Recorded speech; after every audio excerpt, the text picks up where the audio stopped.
நான் சொன்னது புரியுதுங்களா? முன்னே இருளாயிருந்தீர்கள், இப்பொழுதோ கர்த்தருக்குள் வெளிச்சத்தின் பிள்ளைகளா இருக்கிறீர்கள். வெளிச்சத்தின் பிள்ளைகளா இருக்கிறதுனால வெளிச்சத்தின் பிள்ளைகளை போல நடங்கன்னாரு.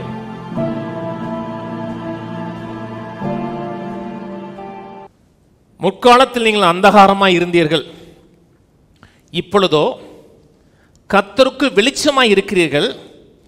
வெளிச்சத்தின் பிள்ளையாய் செயலை பேசுறாரு. ஆனால் செயலை பேசுறதுக்கு முன்பாக ஒரு அடையாளத்தை பேசுறாரு. ஒரு காலத்தில் அந்தகாரமா இருந்தீங்க, இப்பொழுதோ கர்த்தருக்குள் வெளிச்சமாய் இருக்கிறீர்கள். நீங்க மக்கள் நினைக்கிறாங்கன்னா, நான் கர்த்தரோடு நடந்து போறேன், என் செயல்கள் நல்லா இருந்துச்சுன்னா நான் வெளிச்சமா இருக்கேன். என் செயல் சரியில்லைன்னா நான் இருளா மாறிறேன். மேஜிக்கு மாதிரி நல்ல நற்கிரியை செஞ்சிட்டோம்னா வெளிச்சமா மாறிடுறாங்க, கெட்ட கிரியை செஞ்ச உடனே அப்படியே இருளா மாறுறாங்க. இங்க சொல்லுது, கர்த்தருக்குள் வெளிச்சமாய் இருக்கிறீர்கள். 1 யோவான் திருப்போம். 1 யோவான் 1:7. நான் அவர் ஒளியில் இருக்கிறது போல நாமும் ஒளியில் இருந்தால் ஒருவரோடு ஒருவர் ஐக்கியப்பட்டிருப்போம். அவருடைய குமாரனாகி இயேசு கிறிஸ்துவின் ரத்தம் சகல பாவங்களை நீக்கி நம்மை சுத்திகரிக்கும். ஒளியில் நடந்தால் அப்படி இருக்கு இல்லையா? அவர் ஒளியில் இருக்கிறது போல் நாம் ஒளியில் நடந்தால், அதாவது நம்ம ஒரு பெரிய காரியத்தை பேசும்போது உள்ள அந்த வசனத்தை சொல்கிறார். முதல் நூற்றாண்டில் ஒரு போதனை இருந்துச்சு, நாஸ்டிசம்னு ஒரு போதனை இருந்துச்சு. நாஸ்டிச போதனையுடைய கரு என்னன்னா, எப்படினாலும் வந்துக்கலாம், என்ன பாவம்னாலும் செஞ்சுக்கலாம், அந்த பாவம் உங்களுடைய ஸ்பிரிட்டை டச் பண்ணாது. ஏன்னா சரீரம் கெட்டது, ஸ்பிரிட் நல்லது. நீ என்னதான் தீமை செஞ்சாலும் ஸ்பிரிட்டை டச் பண்ணாது. அவங்க வந்து மீட்பை பற்றிலாம் நம்பலை. சாதாரண மனுஷனே அப்படித்தான் இருந்துக்கான். எந்த விழுந்து போன மனுஷன் யாராக இருந்தாலும் சரிதான், ஸ்பிரிட் நல்லது, மேட்டர் இஸ் ஈவில், அதாவது பாடி ஃப்ளஷ் கெட்டது. அதனால் என்ன சொன்னாங்கன்னா, இயேசு மாம்சத்தில் வரலைனாங்க. இயேசுக்கு மாம்சமே கிடையாது, இயேசு வந்து அப்படியே ஆவியாக தான் உலாவுனார். ஏன்னா அவர் மாம்சத்தில் வந்திருந்தாருன்னா மாம்சம் கெட்டது. அதனால தான் எடுத்தோன்னு சொல்கிறாரு, அவர் மாம்சத்தில் வந்தார், நாங்கள் தொட்டு பார்த்தோம், அவரோட உட்கார்ந்தோம், அவரோட சத்தத்தை கேட்டோம். அவர் எதை பேசுகிறா? மாம்சத்தை பற்றி பேசுகிறார். அவங்க என்ன சொல்கிறாங்கன்னா, பாவமே இல்லைங்கிறான், பாவமே கிடையாது. அதெல்லாம் கீழே பேசுகிறேன், நாம் பாவம் இல்லை என்போமானால்ங்கிறார். பார்த்தீங்களா? நான் சொல்கிறது புரியுதுங்களா? பாவங்கிறதே கிடையாதுங்கிறாங்க. ஆனால் இவர் என்ன சொல்கிறாருன்னா, நான் ஒளியில் நடந்தால் அவரோடு ஐக்கியப்பட்டு அவரை ஆண்டவராக ஏற்றுக்கொண்டிருந்தோம் என்றால், நம்முடைய லைஃப் வந்து ஒளியோடு இருந்ததென்றால், அவருடைய குமாரனாகிய ரத்தம் நம்முடைய சகல பாவங்களை நீக்கி நம்மை சுத்திகரிக்கும்னா, நீங்கள் ஒரு நாள் கூட அழுக்கான நிலையில் நிற்க மாட்டீங்க. ஒரு நீரோடை ஓடிக்கிட்டு இருக்கு, நீரோடை கீழே ஒரு கல் இருக்குன்னா அந்த கல்லில் அழுக்கு இருக்குமா? தேங்கின தண்ணியில் தான் பாசம் பிடிச்சிருக்கும். உள்ள தண்ணி ஃப்ரெஷ் வாட்டர் ஓடிக்கிட்டே இருக்குன்னா அதில் இருக்க கல்லில் ஒரு பாசம் இருக்காது.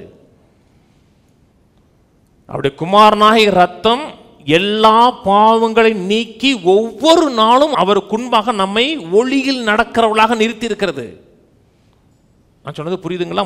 முன்னே இருளாயிருந்தீர்கள், இப்பொழுதோ கர்த்தருக்குள் வெளிச்சத்தின் பிள்ளைகளா இருக்கிறீர்கள். வெளிச்சத்தின் பிள்ளைகளா இருக்கிறதுனால வெளிச்சத்தின் பிள்ளைகளை போல நடங்கன்னாரு. முன்னாடி தரித்திரியமா இருந்தேன், இப்பொழுதோ கர்த்தருக்குள் ஐஸ்வர்யவானா இருக்கிறேன். ஒரு காலத்துல வியாதியா இருந்தேன், இப்பொழுதோ கர்த்தருக்குள் சுகமா இருக்கிறேன்.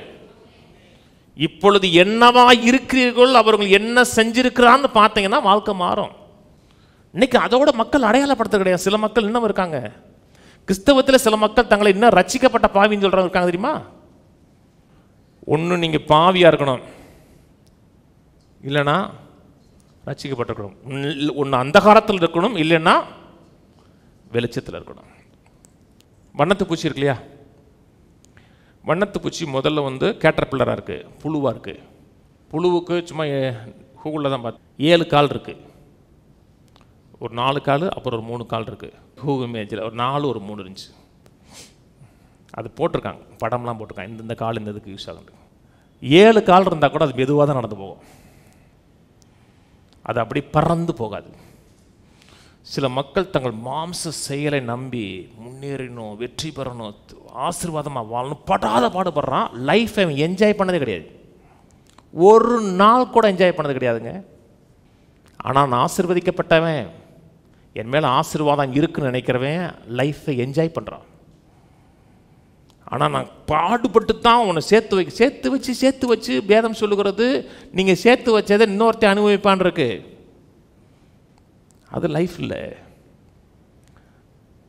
ஆனால் பட்டர்ஃப்ளைக்கு கால் இருக்கு, 6 கால் இருக்கு, ஆனால் 2 ரெக்கை இருக்கு. அதுக்கு 6 கால் மட்டும் இல்லை, இப்போ அதுக்கு 2 ரெக்கை இருக்கு. இப்போ அப்படி பாடுபடாது, சொங்கின் பறந்து போயிடும் அப்படியே. இப்போ நமக்கு மாம்சம் இருக்கத்தான் செய்யுது, இல்லைன்னு சொல்லலை. ஆனால் எனக்குள்ள ஒரு ஸ்பிரிட் இருக்கு, அது ஸ்பிரிட்டுக்குள்ள ஜீவன் இருக்கு. இப்போ நான் வெறும் மாம்சத்தை மண்டி நம்பி பிழைக்கலை, எனக்குள்ள இருக்கிற ஜீவனை சார்ந்து கொள்கிறேன். ஒரு வண்ணத்து பூச்சி போன உடனே பார்த்தீங்களா அந்த புழு எப்படி மாறி இருக்கு அப்படின்னு சொல்ல மாட்டீங்க. அந்த புழு நல்லா கலராக பறக்குன்னு சொல்ல மாட்டீங்க. அதை குழுவோடு அதை ஐடென்டிஃபை பண்ணவே மாட்டீங்க. எந்த புழுலேருந்து வந்துச்சுன்னே உங்களுக்கு தெரியாது. அதை பார்த்த உடனே என்ன சொல்கிறோம்? அழகான வண்ணத்து பூச்சிங்கிறோம். ஒரு காலத்தில் இருளாக இருந்தோம், இப்போ நம் கிறிஸ்துவுக்குள் வெளிச்சமாக இருக்கிறோம். கர்த்தர் ஒரு நாள் கூட அவனா நீ அப்படின்னு சொல்ல மாட்டாரு. புது லைஃப், தான் என்ன செஞ்சாரோ அதுக்குள்ளதான் கர்த்தர் உங்களை என்ன வச்சு பார்க்கிறார். முன்னே அந்தகாரமாக இருந்தீர்கள், இப்பொழுதோ கர்த்தருக்குள் வெளிச்சமாக இருக்கிறீர்கள்.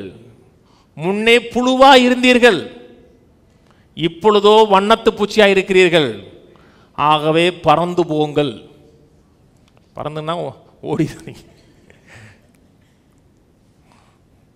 முன்னே அந்தகாரமாக இருந்தோம், இப்பொழுது வெளிச்சமாக இருக்கிறோம். முன்னாடி பாவியாக இருந்தோம், இப்பொழுதோ நீதிமானாக இருக்கிறோம், ராஜாவாக இருக்கிறோம்.